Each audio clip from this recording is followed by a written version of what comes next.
गायन की चतुराई प्रभावशाली थी।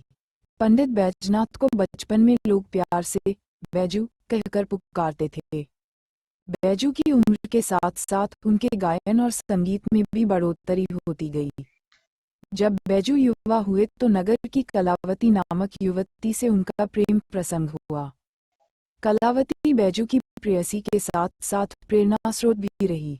संगीत और गायन के साथ साथ बैजू अपनी प्रेयसी के प्यार में पागल हो गए। इसी से लोग उन्हें बैजू बावरा कहने लगे। बैजनाथ ने ध्रुपद शैली में गायन की दीक्षा उस समय के मशहूर गुरु हरिदास स्वामी से वृंदावन में ग्रहण की थी।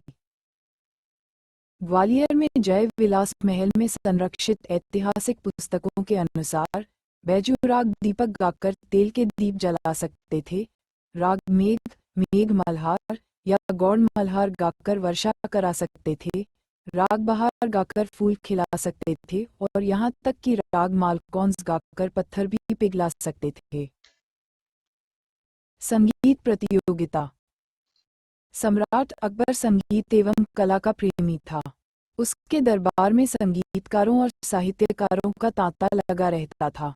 तानसेन अकबर के दरबार के 9 रत्नों में गिने जाते थे। अकबर ने अपने दरबार में एक संगीत प्रतियोगिता का आयोजन रखा।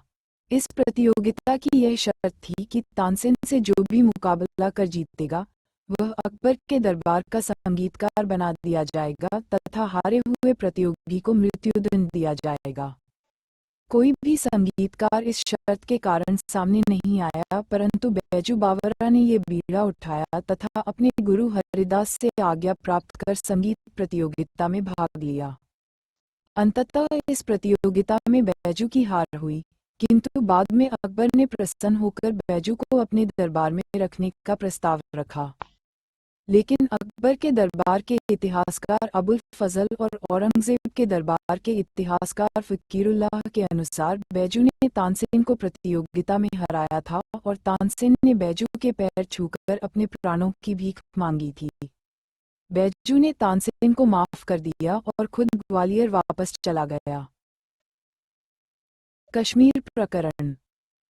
बैजू बावरा अकबर के दरबार में रहने के बजाय ग्वालियर आ गए, जहां उन्हें सूचना मिली कि उनके गुरु हरिदास समाधिस्थ होने वाले हैं। वे अपने गुरु के अंतिम दर्शनों के लिए वृंदावन पहुंचे और उनके दर्शन करने के पश्चात विभिन्न प्रकार की आपदाओं का सामना करते हुए अपने जीवन के अंतिम पड़ाव में कश्मीर नरेश की राजधानी श्रीनगर पहुंचे। उस समय उनका शिष्य गोपाल नायक वहां दरबारी गायक था। फतेहाल बैजू ने अपने आने की सूचना गोपालदास तक पहुंचाने के लिए द्वारपाल से कहा, तो द्वारपाल ने 2 टूक जवाब दिया कि उनके स्वामी का कोई गुरु नहीं है। ये सुनकर बैजू को काफी आघात पहुंचा और वे श्रीनगर के एक मंदिर में पहुंचकर राग ध्रुपद का गायन करने लगे। बैजू के श्रेष्ठ गायन को सुनकर अपार भीड़ उमड़ने लगी।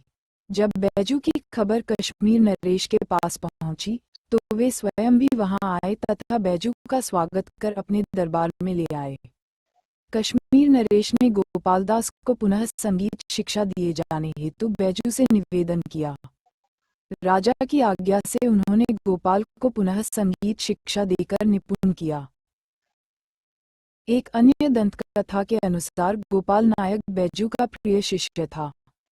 वह अपनी पत्नी प्रभा के साथ बैजू को छोड़ जीविका के लिए कहीं और चला गया, जिसके आघात से बैजू अपना आपा खो बैठा और उसका नाम बैजू बावरा पड़ गया।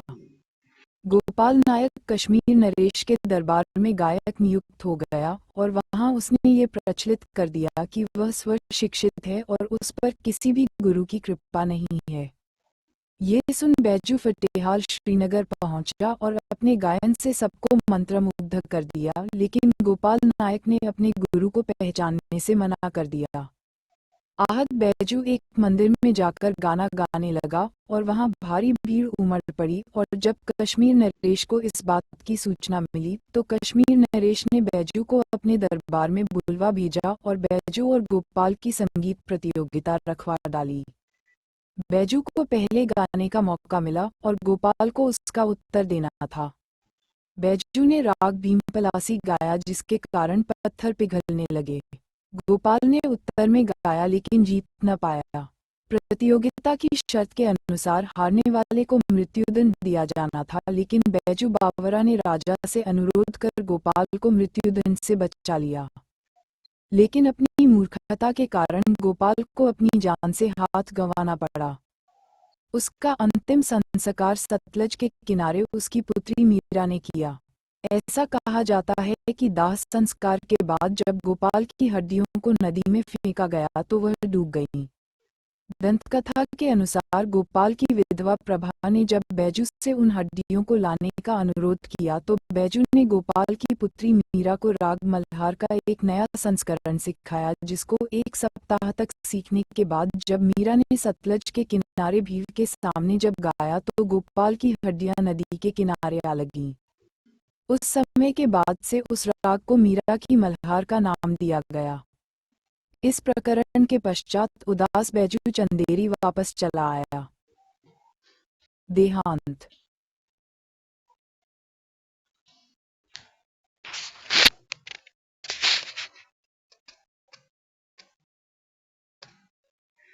बैजू का 71 वर्ष की आयु में मियादी बुखार के कारण चंदेरी में सन 1613 में वसंत पंचमी के दिन देहांत हो गया।